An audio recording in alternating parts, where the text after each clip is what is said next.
Hello everyone, Loremaster of Sotek here, and it's time at long last for the 6.3 patch notes. And there's so much in this patch. By the time this goes live, I should have another video out very soon, either almost immediately afterwards or at the same time or something, where I'm going to be going over all the things that I've noticed in the patch, as there are quite a few things that I don't think are going to be included in here because they have changed a ton of little things about the game. But we'll go ahead and go over the patch notes together because that's always a little fun to do. So without further ado, let's jump into it. So, greetings folks, we hope you enjoyed last week's dev vlog where they went through the changes and additions coming to 6.3. Ahead of the patch releases, the patch is released tomorrow. You can find the full release notes below. So yes, the patch will be coming out for everyone tomorrow. Obviously, content creators like myself and such, by the time you're seeing this, will be showing off lots of different things. And I have heard, based on little posts on various forums and such, that supposedly the final kind of big reveal video for Tides of Torment should maybe be coming out this Friday, assuming nothing bad happens and it has to get backed up to next week. But it should be either coming this week or next week. So we've got a ton of Total War news coming down the chute, which is great. Bug fixes. General gameplay. Okay, so let's see if any of these are particularly notable. Fixed issues so that embedding a new agent into an army for an effect if the army already had the effect, but of a different value than the higher value is used. This means if you have a high elf army with a noble giving 50% replenishment to an army and you give a handmaiden offering 9%. Okay, oh, interesting. So that confirms what I always wondered. So characters don't stack values, you only get the highest value from heroes. So if you have multiple heroes doing replenishment, you only get the highest one, which apparently there was a bug where it just did the most recent hero that joined. So that is a good fix. Now it will always take the highest option. Fix an issue where loading back into a save will lower the available Winds of Magic capacity to be default, ignoring items and skills you have. Ooh, that's spooky. Good thing they fixed that. They fix a little thing with the prologue campaign, fixed a hard lock at the skill part for scripted guide when character ranking up, fixed a bug with cloud issues, fixed hero actions that affect armies such as Lord Croak's replenishment being replaced by other actions they can perform over the end turn or coming out of battle. So basically if you decided to make Lord Croak do a replenishment support for your army instead of his other available option of training, there was a chance that it could flip without you realizing, and they have fixed that now, so that's good. Fixed an issue where mods were extremely long strings and low or not being properly split. Okay, that's good for modders, I assume. Fix an issue with the Ranger's Pouch replenishment effect, so now it correctly only applies to the character with it being equipped. Fix an issue with Fort Bergbris interception was enabled in the Realm Chaos campaign despite it being a regular settlement. Fix an issue that resulted in quest battles triggering and providing the rewards twice. And then fix mission. Okay, good. All good fixes. Faction specific bug fixes. Beastmen. In the Beastmen Bloodgrounds, the faction flag is now correctly replaced with the Devastation flag only upon the completion of the ritual instead of at all times. Settlement tooltips for Beastmen while in Bloodgrounds have been corrected. The skill Foul Premonitions now has correctly scaling intercept chance.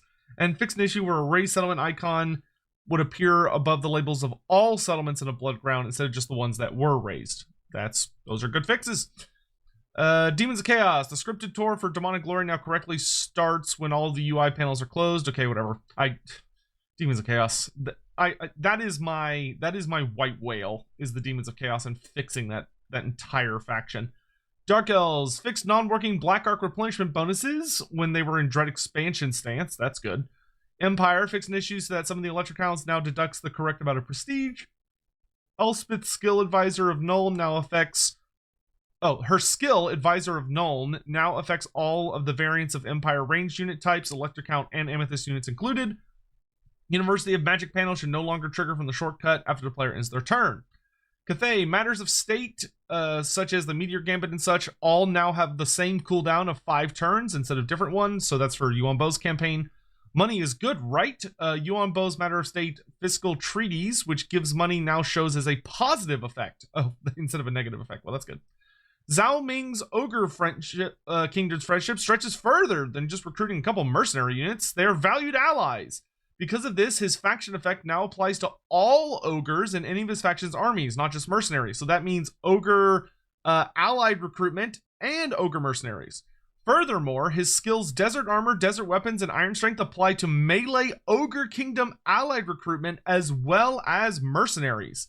The Lord of Shenyang's trait now extends from Ogre Mercenaries to all Ogre Kingdom's units, including mercenaries. Hell yes! It should have been that way forever, but that's awesome. That's so cool. Okay, so Zhao Ming got a huge upgrade. That's a big, awesome change for Zhao Ming. So now taking ogres with Zhao Ming is the way to go because he's just super pro ogre. The dilemma no place like home triggers when necessary settlements are captured by any lord of the Jade Court faction. Cool. Which I believe that's the one where it's like, oh, do you want to go back to Grand Cathay or do you just want to stay in Lustria? High Elves fixed a crash when trying to imprison an ogre camp tyrant, a caravan master, or convoy lords when playing as Eltharion. Okay, well that's good. Definitely don't want crashes. Khorne fixed an issue so that the Herald of Khorne when playing as Demons of Chaos no longer has the skull effect for Harvest of Skulls. Good, that's a good fix. The technology Blood Whirlwind now affects the Regiment of Renown unit Bloodwake Berserkers, which are the Wrathmongers. Valkia now has access to the Khornite version of the Burning Books of Khorne instead of the standard version. Good. Yeah, that's good. Kislev, Invocation of Tor now correctly grants armies the ability Wrath of the Bear. Good. Fix an issue where reinforcement arrows sometimes didn't display when attacking an enemy army with the Adaman Garrison. Also good. A lot of really nice fixes here. Bretonia can now increase their replenishment rate through various technologies and Lord skill trees, which is very, very cool. That is absolutely nice. Yeah, so the Bretonians, I'll show this in my big change thing, but Bretonians in their blue skill tree, one of their skills has been upgraded to also have casualty replenishment, and it's a godsend. It's really nice. Rapunce de Leones's faction can now confederate other Bretonian factions without any restriction. Cool. So she doesn't have to jump through hoops in order to be able to confederate, but she also can't auto-confederate them through the tech tree like other Bretonians can. She just has a more standard way to do it, though she can still confederate through her events. So that allows her to confederate the other errantry war factions that are down in Araby. Zinch's boons 8 now correctly applies recruitment duration reduction. Cool. When the Formless Horror scripted tour selects the changeling, not the faction leader. When the Formless Horror scripted tour. Okay. Players can no longer trigger the changing of the ways logic when it's not their turn. That's good. I can see how that could cause some problems. Tomb Kings fixed an issue where some tech such as dynasties will get stuck on one turn before completion and change its cost again, or charge its cost again when it got reset. Good. Yeah, there were some weird bugs with the tech tree. Kotep's reduction in crafting discount now correctly applies to more than just the first army capacity increase. We've also have changed how army increase works, so the cost of unlocking more than Mortuary Cult doesn't scale, it simply adds. That's a really, really nice buff for Tomb Kings, and also makes Kotep do what he's supposed to be doing, which is really nice. Fix an issue so that the Great Incantation of Kassar will be unlocked for the player if the player obtains the third settlement by Thra Necrotech colonization or via diplomacy. Oh, that's good. Okay, that's good. So, yeah, it has certain restrictions, or there's a thing you have to do to be able to activate it, and now there are more ways to activate it instead of just doing the one specific way it wanted to happen. Greenskins fixed an issue so that Azhag's advanced spells can now be correctly unlocked. Good. Squigs and spider hatchlings were incorrectly being classed as melee infantry when applying effects. This is no longer the case. Makes sense. They are not traditional melee infantry. Greenskin ports now provide the correct income with damaged. Okay. The AI can now only recruit one unit of Ruglug's Armored Orcs ROR as intended instead of a whole bunch of them. Added new scripted tour to prevent the tour wrongly starting in the character detail screen. Okay, cool.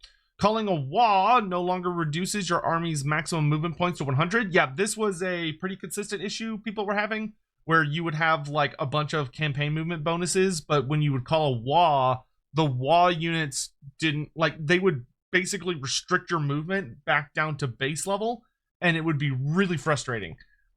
So they have that's a really good fix. I've seen a lot of people that were having issues with that. Gorda's Backstabber can now be unlocked with Hopping Bolter units. It's cool. So basically that's just for his quest. So his quest now allows you to, when it's like recruit 8 Hobgoblin units, the Bolt Throwers now count. Lizardmen. New Sanctum available event message now correctly transitions to the Parchment state. Cool. So that's for Oxiotl.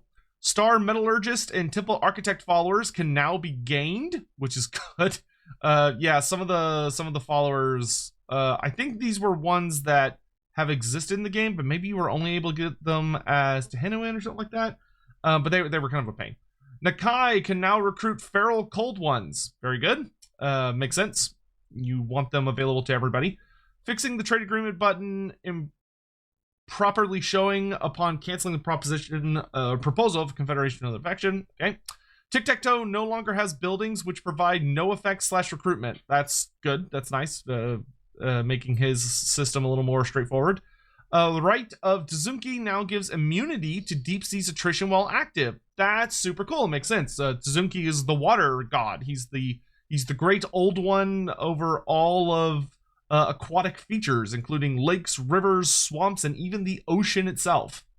The Blessings of the Old Ones technology now gives an effect which is useful to Nagai's faction. That's that's fair. That's good. One would hope that is the case.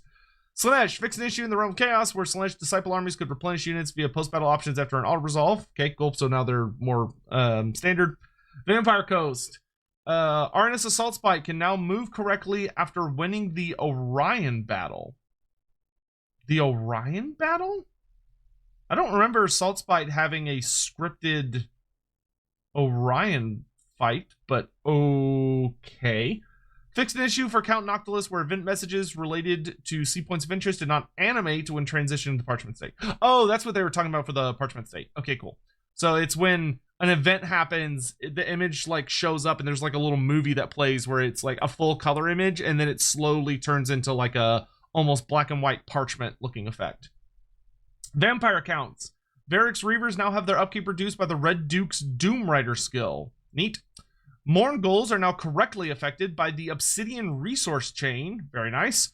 The skill Nehekara's Noble Blood now correctly applies a cost reduction to the base spell, as it should. The technology Blood Hunts now correctly shows the units as effects, which is always nice for players to avoid confusion.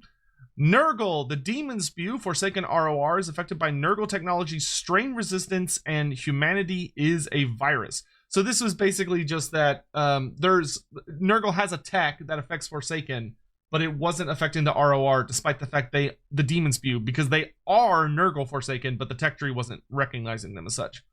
Fixed an issue where Ezar's Doombolt's Infernal Slugs did not correctly reduce range due to switching to a projectile type with a different base range. Okay, that's good. Fixed an exploit building and canceling infection costing buildings to unlock plagues early. Okay, yeah, so basically people would start a Nurgle campaign and they would start to build an infection building and then cancel it to basically trick the game into thinking they had acquired a bunch of infection points very quickly, so they were able to like immediately start using plagues faster than intended. Ogre Kingdoms. During the script tutorial for contracts, the hotkeys are disabled to prevent script errors. Okay. Bruisers do not murder, they only bruise. Their big name, Longstrider, now reflects they do not assassinate and instead wound. Golgthag Maneater no longer receives contracts from Nakai as he doesn't own settlements. During the scripted tour, the user cannot close the tour using the escape button to prevent a hard lock. And targeted factions can confederate, but other factions / faction cannot confederate the targeted faction.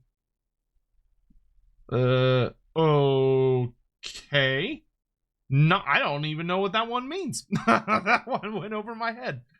Chaos Dwarves. Again, in the advisor window, the back UI button is set to be inactive during the scripted. Okay, so basically just preventing people from accidentally doing things that makes the game freak out. Warriors of Chaos. Fixed the issue where the possessed follower from the Warriors of Chaos would not drop due to requiring a very old unused technology. Oh, that's good. So the possessed will be returning. What else? Fixed an issue where the Wild Spirits tooltip displayed as raised dead when grayed out. Well, that's definitely not good.